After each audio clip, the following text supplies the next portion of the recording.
Everything out of me. They gonna get a Super Bowl out of me. Believe that. Believe that.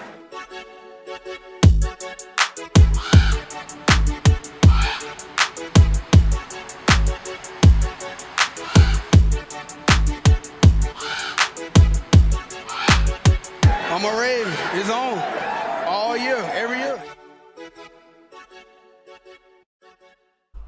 Hey, what's going on, everybody? This is Jordan for Ravens Flash Report, and today I'm bringing you my 32 NFL team power rankings. So this is kind of where I go over who I think is 32nd and all the way up to first. So this is based on a couple of things, but I'm just going to kind of give you some quick hits as to where the teams are in my mind and why I put them in the position that they're in.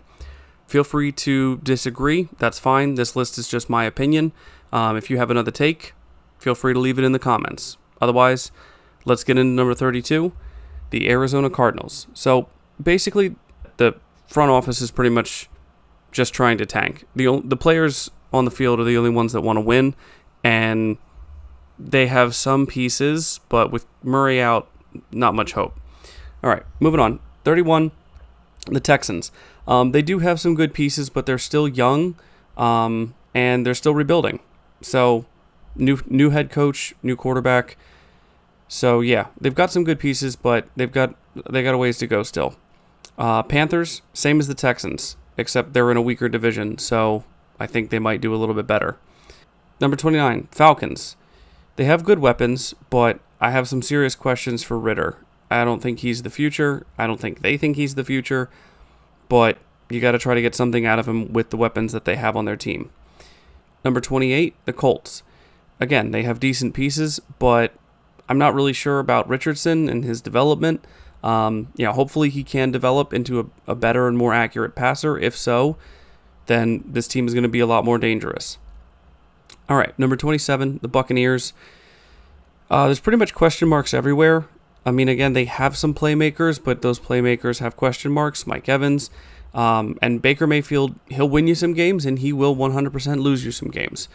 He'll beat a team pretty handily, he'll look great, and then he'll stink for 4 games. So that's just what you get. All right, number 26, Chicago Bears. I really wanted them to be higher, but I just don't know if Fields can get to that level, even with the other weapons that he has. I love DJ Moore, I love that addition, but Fields to me seems like a high floor, low ceiling kind of guy. They're also in a pretty tough division. Speaking of which, 25 is the Packers. Love is unproven, and the defense is a little suspect. Other than that, they should be a pretty decent team. The Rams at number 24. Does Stafford care anymore? Is he healthy? Does he have any sort of drive left in him? And even if he doesn't, is Cooper Kupp healthy? Because this team is not going to be very threatening without Cooper Kupp. Because if they don't have Cooper Kupp, they're not running the ball well either. All right, next up, 23, the Raiders. So Jimmy G is meh. I'm higher on him than some other people are. I think he's a decent game manager, but unfortunately he will lose you some games too. But I do still believe in Devontae Adams and Jacobs. So I think they're a pretty good team, and their defense is fine after getting after the quarterback. All right, next up, Patriots at 22. The whole team is just kind of meh. They're not horrible, but they're not really good either. There's just, I don't know. I don't think I could name more than like 5 or 6 players on their team. All right, next up, 21, they have the Broncos, or as my son calls them, the Donkeys. Is Wilson back? Is he better? I mean, he has to be better than he was last season, right? I mean, right? Please? I like Russell Wilson. I want him to do well. But if he is better, then this team is going to be a lot better because they do have some weapons. Okay. Next up, number 20, the Titans. They've got Henry and they've got Hopkins, but they also have Tannehill. So their ceiling kind of is stuck with wherever Tannehill can take them. I'm not a huge Treylon Burks guy, but I mean, who doesn't love Hopkins? So next up, 19, the Commanders. They're a decent all-around team. They've got a rookie quarterback, but he seems to have played well. He played us in the preseason pretty well. But at the same time, for them to be really good, they need Terry McLaurin to be Scary Terry. So if he's dealing with turf toe for the whole season, that kind of pun intended, shoots him in the foot a little bit. But anyway, next up, the Saints at number 18. Carr is an upgrade to their quarterback position, and they're the best in the division, but their run game is questionable, and I don't know. They're just, we'll see. I don't really have anything else. They're in the middle of the pack pretty much. So, next up, 17, the Seahawks. They have good wide receivers and they have a good running back. I'm not a huge believer in Geno Smith. I love his Cinderella story from last season. Really happy he got his bag, because he was kind of down and out. But I think what you got last season from him was kind of his peak. So I don't know how far that takes them. All right, next up, 16, Giants. So similar situation kind of to the Titans. They have Barkley and they have Waller.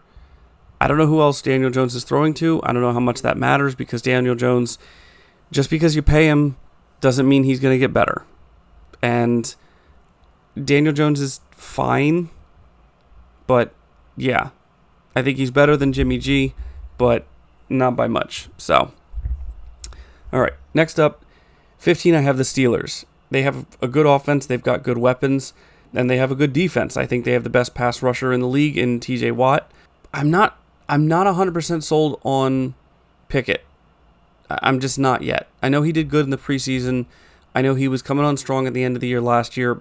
I need to see more from him to really know whether or not he's going to be the next franchise quarterback for the Steelers. All right, 14, the Lions. Everybody's really high on the Lions, and it's not that I'm not. It's just that I'm not a huge believer in Goff. I like his weapons. I like what they did with the offense over the last couple of years. And the defense is not horrible. But, yeah, I don't know. It just seems like it might be a little too good to be true. I need to see more. All right, number 13, Vikings. Their offense is there most of the time. Their defense is not. So they're kind of going the whole, we need to beat you by, winning the game 35-30, because if they can't score that many points, they're getting blown out. We saw that last year. I don't think they repeat the same as far as their record, but I do still think they have a good shot to win that division. It's basically, for me, it's between the Lions and the Vikings. All right, next up, 12. I have the Cleveland Browns here. Great roster. I have no complaints about their roster. I think that Zadarius Smith and Myles Garrett could be the best pass rushing duo in the league. Not looking forward to facing that twice a year, to be honest.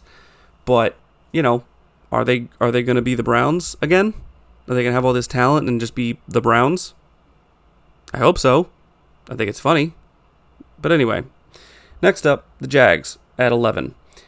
This is a dangerous team. Not just because they beat us last year, but they win their division, and I truly think Lawrence is underrated. I was not a huge fan of him coming out of college, even though, yes, he was hyped, and I know he had the worst head coaching experience for a rookie that I think you could probably have, and I feel bad for him for that. But the dude has really come on strong, and I love that Peterson has really helped with his development. That seems like a really good combo and a dangerous combo. All right, number 10, Dolphins. This is kind of like great if Tua is healthy. At best, they might be a wild card without him. So that's kind of where I'm at with the Dolphins. If Tua is healthy and he's playing the way he played at the start of last year, this is also a very dangerous team. The AFC is loaded, but Dolphins are a good team. All right, inside the top 10 now, we got Chargers at 9. They're basically the West Coast Browns. They have huge upside, but just like the Browns, they're really great at crushing their own fans with losing games in weird ways. And, we'll see if that's possible. Also, by the way, maybe this is a hot take. I don't know. But Lawrence is better than Herbert. I'm sorry. I'm going to say it. I think Trevor Lawrence is better than Herbert. So, whatever. There you go. There's your hot take. All right, number 8, we've got the Jets. They have a great defense. They had a great defense last year. They have a great defense this year. And they have great offensive weapons. They literally had the worst quarterback metrics last season. So, Aaron Rodgers, I don't know if he's going to be Green Bay Aaron Rodgers, but he's certainly going to be an upgrade, which makes this team dangerous. Going to keep using that word, I guess. All right, number 7, Cowboys.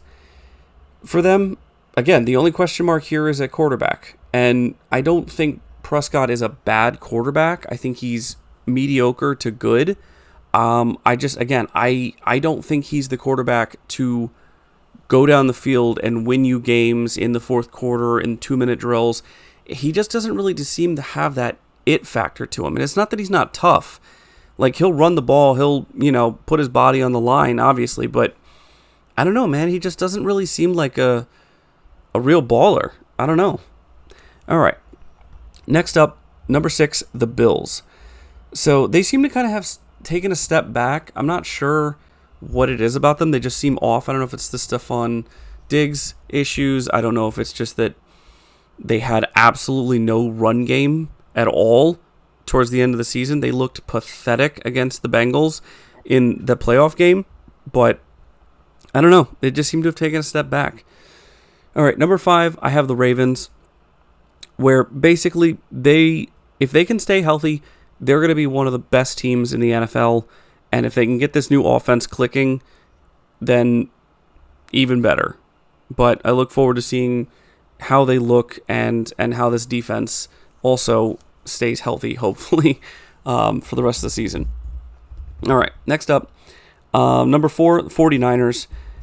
They were my pick for the NFC last season to go to the Super Bowl, and if they hadn't gone through 65 quarterbacks towards the end of the season, I think they would have made it.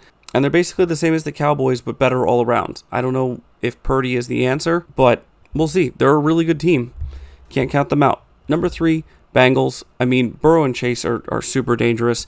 Burrow and anybody. I mean, I can't knock the fact that basically he is one of the quarterbacks that makes people around him better.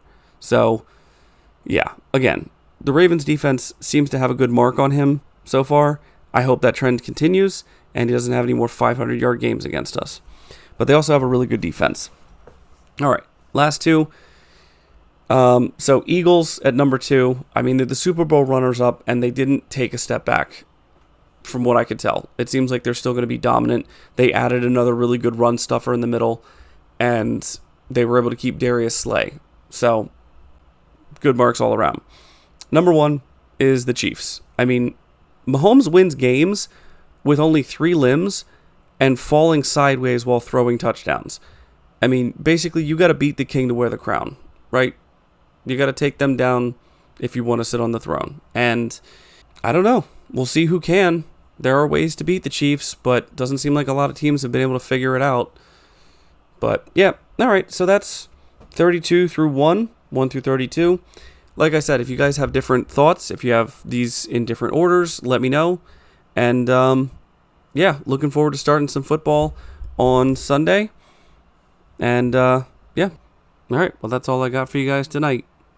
Talk to you later. Bye.